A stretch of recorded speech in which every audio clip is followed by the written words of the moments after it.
1,20,000 গুলি যদি একটা জায়গায় ফোটানো হয়ে থাকে, প্রত্যেকটা বিল্ডিং এর গায়ে তো তখন গুলির দাগ থাকবে।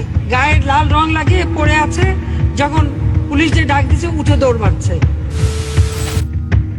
2013 সালের 5 মে স্বাধীন বাংলাদেশের ইতিহাসের একটি কালো রাত। সরকার বাহিনীর গণহত্যা আর তৎকালীন ক্ষমতাসীন সরকারের নৃশংসতা দেখেছিল পুরো বিশ্ববাসী। অধিকার আদায়ের দাবিতে রাজপথে নেমে লাশ হয়ে ফিরে যেতে হয়েছিল সেদিন অসংখ্য মানুষকে। সেদিনের অভিযানে তৎকালীন সরকার প্রধান শেখ হাসিনার ভূমিকা নিয়ে বিভিন্ন মহলে রয়েছে গুরুতর অভিযোগ ও বিতর্ক। একই সঙ্গে তৎকালীন ডিএমপি কমিশনার বেনজির আহমেদের ভূমিকাও ছিল প্রশ্নবিদ্ধ। 13 দফা দাবি আদায়ে হেফাজতে ইসলাম সরকারকে 2013 সালের 13 এপ্রিল থেকে 23 এপ্রিল পর্যন্ত আলটিমেটাম দেয়। দাবি না মানায় 5 মে পূর্ব ঘোষিত ঢাকা অবরোধ কর্মসূচিতে দেশের বিভিন্ন প্রান্ত থেকে বিপুল সংখ্যক ওলামা মাশায়েখ ও সমর্থক রাজধানীতে সমবেত হন।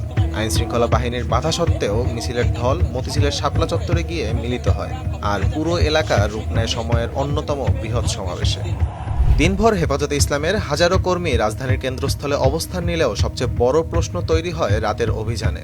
গভীর রাতে পুলিশ, র্যাব ও বিজিবির যৌথ অভিযানে সমাবেশ সরিয়ে দেওয়া হয়। প্রত্যক্ষদর্শীদের ভাষ্য অনুযায়ী অভিযানের আগে এলাকা জুড়ে বিদ্যুৎ বিচ্ছিন্ন করা হয়। তারপর শুরু হয় দ্রুত অভিযান। সরকারি দলের গণহত্যায় মারা যান হেফাজতে ইসলামের অসংখ্য নেতাকর্মী। শাপলা চত্বর গণহত্যার পর সংসদে দাঁড়িয়ে উপহাস করেছিলেন শেখ হাসিনা, শুনিয়েছিলেন রাজনৈতিক স্ক্রিপ্ট। মানুষ মেরে সেটিকে নিয়ে রাজনীতি করাটা যেন ছিল একদম ডাল ভাত। শুধু তিনি নন, তার ক্যাবিনেটের মন্ত্রীরাও দিয়েছিলেন একই বয়ান। গায়ে লাল রং লাগিয়ে পড়ে আছে, যখন পুলিশ যে ডাক দিচ্ছে উঠে দৌড় মারছে। দেখা গেল লাশ দৌড় মারলো। গায়ে লাল রং লাগিয়ে পড়ে আছে, যখন পুলিশ যে ডাক দিচ্ছে উঠে দৌড় মারছে। 6th and 7th happened in front of television cameras of at least 23 television channels, and everyone in Bangladesh now has a mobile phone with cameras. Also, there were footage that shows that there were people who were lying down as if they were dead bodies, and when the police nudged them, they got up and walked away. তৎকালীন সরকারের উচ্চ পর্যায়ের লোক হতে শুরু করে সকলেই হেফাজতে ইসলামের মর্মান্তিক এই ঘটনাকে সাজানো নাটক বলে অপপ্রচারের চেষ্টা করেন।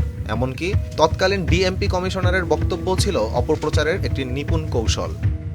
কম্পিউটারের ফটোশপ এবং ফটো ফিনিশের চক্করে আমাদেরকে প্রতারণা করার চেষ্টা করা হচ্ছে।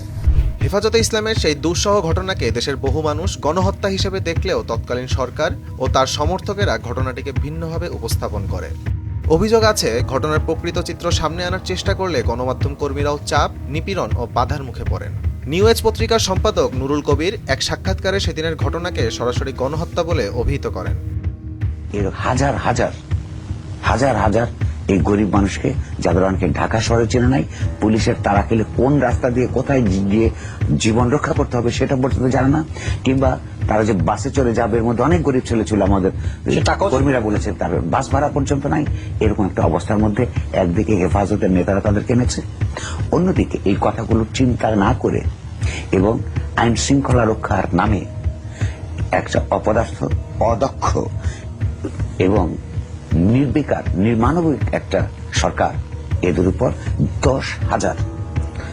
10,000 আইন প্রয়োগকারী সংস্থার সদস্যদেরকে আধুনিক মারণাস্ত্র দিয়ে তাদের উপর লেলিয়ে দিয়েছে। মধ্যরাতে বর্বরভাবে তাদেরকে গুলি করেছে, তাদেরকে পিটিয়েছে।